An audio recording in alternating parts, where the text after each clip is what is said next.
So, dito tayo ngayon maglalakad. I was supposed to go to the gym or rather swim. So, I just said, oh sige, I'll just walk around the area. Tapos, story time na lang ako.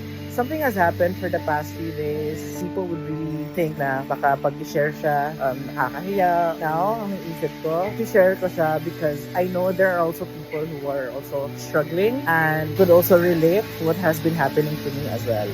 It was Friday when the lobby called me. Sabi, sir, andito, may technician na pumunta dito from Meralco and they're here to disconnect na your electricity. Tapos sabi ko, ha? Bakit puputulan? Kasi wala pa ako natatanggap na notice of disconnection. Well, apparently, I already knew na meron pa akong bills na babayaran. So parang 2 months din na hindi ko siya nababayaran.